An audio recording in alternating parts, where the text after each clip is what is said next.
Batya Ungar-Sargon joins us now. All right, Batya, is the Democrat Party moving towards full-scale socialism? And is the entire Democrat Party on board with that?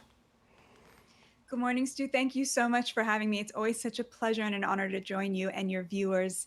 I love the way that you framed this because you're absolutely right. What's happening is we're seeing an emergence of a left-wing populism to counter Donald Trump's right-wing populism.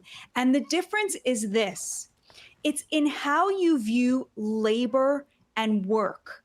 Donald Trump views labor and work as inherently dignified, which is where his whole immigration agenda comes from. If you allow millions of illegals to come into the country, it undercuts the value of the labor of the American worker.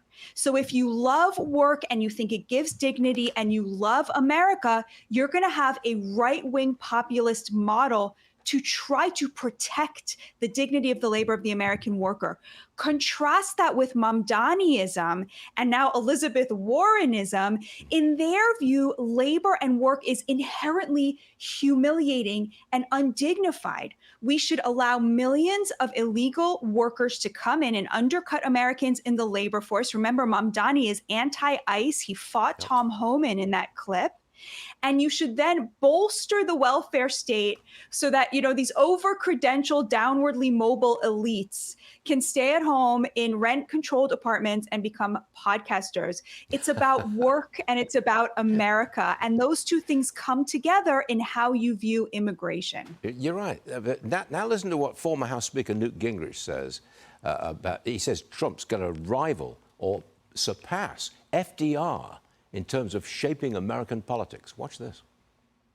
So in order to appease their base, they adopt things like stopping the president from getting the people he needs in office and trying to keep the government as much like Biden as possible. The country's not going to tolerate it. We're going to see the Republicans able to talk about an amazing economic development, an amazing border development, and America having returned once again to being the most dynamic country in the world. If he can win the 26th election and sustain the momentum, he will rival or pass Franklin Delano Roosevelt in terms of shaping American politics and government. Reaction, Batya, how much is Trump shaping American politics? I could not agree more. I've been saying, for 2 years now that, they're trying to paint Donald Trump as if he's George Wallace, when actually what he is FDR.